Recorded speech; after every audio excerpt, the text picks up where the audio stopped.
Welcome back, folks. Sheepdog Smokey here, and this is the start of my long-promised and long-worked-on series on American history. It will cover really everything from Columbus to present day, although there are periods, as I've said, where not a lot happened, really. If you think about it, the founding of the country, 1776, for the first 3 years was very, very much just a beehive of activity. And then the next 10 years, to 1789, there was a lot of debate, a lot of discussion, and a lot of things going on to get the Constitution and the Bill of Rights ratified. We had the War of 1812, and then relative quiet for about 50 years. So there's going to be times when I seem to skip forward rapidly. This first one will cover, well, about 100, 110 years. As we know, it was 1492. An Italian sailor, Christopher Columbus, was sent by the King and Queen of Spain, Ferdinand and Isabella, to sail west to find a new route to the Far East, thinking that it would just be a long voyage around the backside of the globe.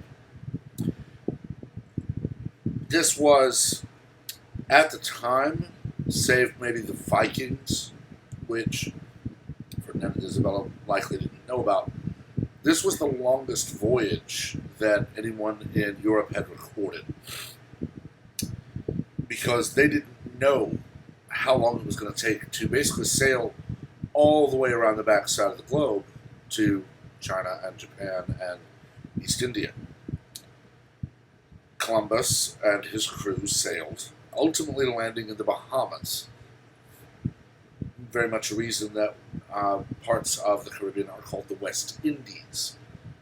Columbus believed he had found a western passage to the Far East, although he did quickly realize that this was not the case, because the silks and spices that were commonly sold in the Far East were not available in the Bahamas. The Bahamas is very much going to be tobacco, coffee, sugar, things of that nature. As you move into South America, you're going to get more and more of that. So it wasn't really for about another 10 years with Amerigo Vespucci, an Italian explorer, who sailed the coast of South America, then returning with information and the cartographer beginning to flesh out the map of this previously unknown continent, named the continent for Vespucci. Thus we get the Americas. From there, it really became a race of greed. The Spanish, the English, the French, the Italians, all of them wanted the riches from this new continent. As I have said, and I will always say, human history is full of wonders and full of darkness. You just have to look, and you'll see the best and worst of humanity at any given time.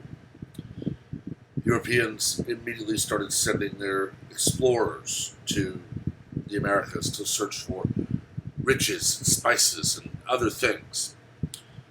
With De Leon in 1513 landing in Florida, you have Cabeza de Vaca in 1528 on an island near Texas, Hernan Coronado, 1548 in New Mexico, looking for the cities of gold. Hernando de Soto in 1541, he crossed the Mississippi River. Juan de Oñate in 1598 founded the province of New Mexico. You can see all of these things. This is just person after person after person being sent to explore what they did not know was there. There's an amazing series, and we actually went over this and followed the entire series while I was in college, called Guns, Germs, and Steel. Because you see, when you look at the conquistadors, the men sent to the South Americas to conquer and pillage, basically, they wanted the riches. They should have been beaten back and run off. fast. The Aztecs, the Inca, the Maya, the Tenochtitlan, all of these tribes outnumbered the European conquistadors. Even if they came in 3 ships, you're talking about several hundred versus several thousand. But there's 3 things that ensured that the Europeans would win: guns, germs, and steel.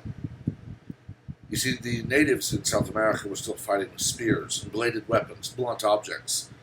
Some might ride horses, but very few would. They were seen as beasts. They were wild. Germs.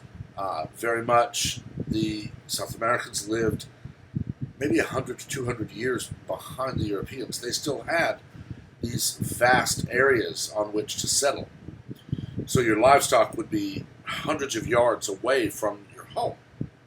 Whereas by the time this was happening, 1500s and 1600s, the British, the French, the Spanish, they were living in close quarters with everyone around them, and if they raised livestock, their livestock was in close quarters to them. They had built immunities to diseases that the people they were encountering had never been touched by. Then, of course, steel. The warriors of the South Americas would sometimes wear skins or leather. And it did help in battling each other because it could deflect some of their own weapons. The Spanish, the French, the European armies that invaded were all wearing steel armor. Granted, by today's standards, probably a Boy Scout troop with 22 long rifle youth guns could have taken them down, because it was very immature, very rudimentary steel armor, but for the time, it was space-age technology. So you have these men in steel armor that ride, glittering and shining as the sun shines off them, with swords that were stronger than anything these people had seen, guns, but they didn't know what they were. It was just a thunderstick that they would point and someone died. They arrive and people start getting sick. They were seen as gods, or as messengers of the gods, by many of these very primitive tribes. In a matter of days, weeks, or even just months, they would have been handed anything they wanted. Unfortunately, what they wanted changed because basically a land crisis in Europe. The Spanish, the French, the British, the Italians, all of them realized we are running out of room. And we have to find a way to expand, not only for our people to be more comfortable, but also we need to be able to expand just so that we don't kill each other.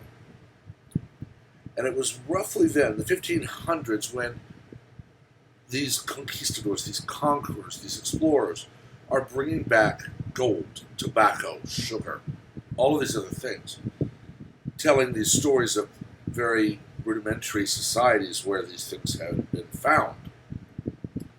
The idea of colonization came into the conversation, and that's where the next video is going to go. Basically, we move very quickly as a species from this place we've just found has things we've never heard of. Let's bring them back to our home. And in a very short order, we move to, let's move to where these things are. We'll bring what we want from home with us, and we'll be where these things are produced. We can make money. The bottom line of most societies: expansion and profit. In the discussion, definitely let me know what you think. As always, be civil. This is my class time series. This is looking at American history, the good, the bad, and everything in between. And I want to know what you think about it. I want to know what your opinions are. But be civil. We're here to discuss, dissent, and debate, not scream and yell. As always, please like and share the video. Make sure to subscribe, turn on notifications so that you're aware of all new content as it posts. Until next class, everyone have a wonderful day.